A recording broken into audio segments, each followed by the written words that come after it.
The Oval Portrait by Edgar Allan Poe. The chateau into which my valet had ventured to make forcible entrance, rather than permit me, in my desperately wounded condition, to pass a night in the open air, was one of those piles of commingled gloom and grandeur which have so long frowned among the Apennines, not less in fact than in the fancy of Mrs. Radcliffe. To all appearance it had been temporarily and very lately abandoned. We established ourselves in one of the smallest and least sumptuously furnished apartments. It lay in a remote turret of the building. Its decorations were rich, yet tattered and antique. Its walls were hung with tapestry and bedecked with manifold and multiform armorial trophies, together with an unusually great number of very spirited modern paintings in frames of rich golden arabesque. In these paintings, which depended from the walls not only in their main surfaces, but in very many nooks which the bizarre architecture of the chateau rendered necessary, in these paintings, my incipient delirium perhaps, had caused me to take deep interest, so that I bade Pedro to close the heavy shutters of the room, since it was already night, to light the tongues of a tall candelabrum which stood by the head of my bed, and to throw open far and wide the fringed curtains of black velvet which enveloped the bed itself. I wished all this done that I might resign myself, if not to sleep, at least alternately to the contemplation of these pictures, and the perusal of a small volume which had been found upon the pillow, and which purported to criticize and describe them. Long I read, and devoutedly I gazed. Rapidly and gloriously the hours flew by, and the deep midnight came. The position of the candelabrum displeased me, and outreaching my hand with difficulty, rather than disturb my slumbering valet, I placed it so as to throw its rays more fully upon the book. But the action produced an effect altogether unanticipated. The rays of the numerous candles, for there were many, now fell within a niche of the room which had hitherto been thrown into deep shade by one of the bedposts. I thus saw in vivid light a picture all unnoticed before. It was the portrait of a young girl just ripening into womanhood.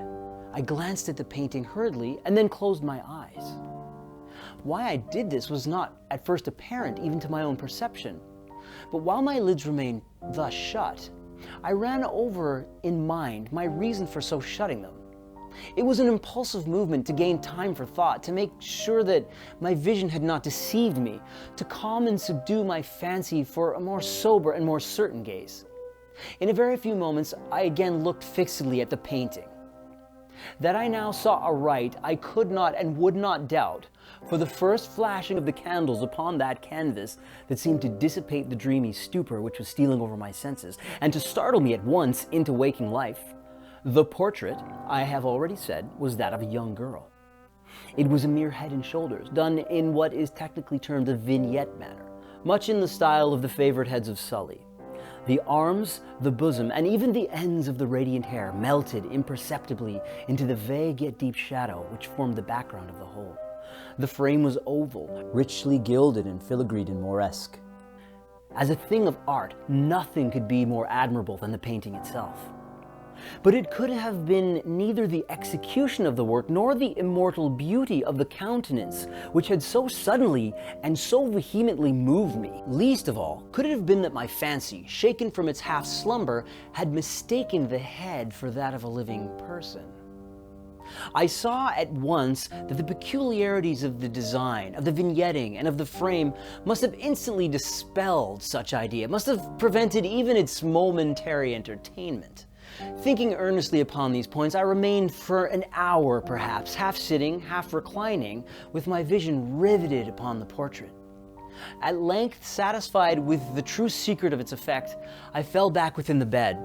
I'd found the spell of the picture in an absolute life-likeliness of expression, which at first startling, finally confounded, subdued, and then appalled me. With deep and reverent awe, I replaced the candelabrum in its former position. The cause of my deep agitation being thus shut from view, I sought eagerly the volume which discussed the paintings and their histories. Turning to the number which designated the oval portrait, I there read the vague and quaint words which follow.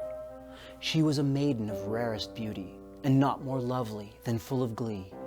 And evil was the hour when she saw and loved and wedded the painter, he, passionate, studious, austere, and having already a bride in his art. She, a maiden of rarest beauty, and not more lovely than full of glee, all light and smiles and frolicsome as the young fawn, loving and cherishing all things, hating only the art which was her rival, dreading only the palette and brushes and other untoward instruments which deprived her of the countenance of her lover. It was thus a terrible thing for this lady to hear the painter speak of his desire to portray even his young bride. But she was humble and obedient, and sat meekly for many weeks in the high dark turret chamber, where the light dripped upon the pale canvas only from overhead. But he, the painter, took glory in his work, which went on from hour to hour and from day to day, and he was a passionate and wild and moody man who became lost in reveries, so that he would not see that the light which fell so ghastly in that lone turret withered the health and the spirits of his bride, who pined visibly to all but him. Yet she smiled on and still on, uncomplainingly, because she saw that the painter, who had high renown, took a fervid and burning pleasure in his task, and wrought day and night to depict her who so loved him, yet who grew daily more dispirited and weak. And in sooth, some who beheld the portrait spoke of its resemblance in low words, as of a mighty marvel, and a proof not less of the power of the painter than of his deep love for whom he depicted so surpassingly well. But at length, as the labor drew nearer to its conclusion, there were admitted none into the turret.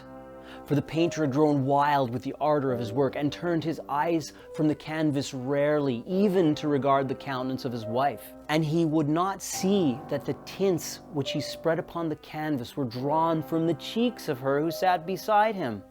And when many weeks had passed, and but little remained to do, save one brush upon the mouth and one tint upon the eye, the spirit of the lady again flickered up, as the flame within the socket of the lamp. And then the brush was given, and then the tint was placed, and for one moment the painter stood entranced before the work which he had wrought. But in the next, while he yet gazed, grew tremulous and very pallid and aghast, and crying with a loud voice, "This is indeed life itself!" turned suddenly to regard his beloved. She was dead.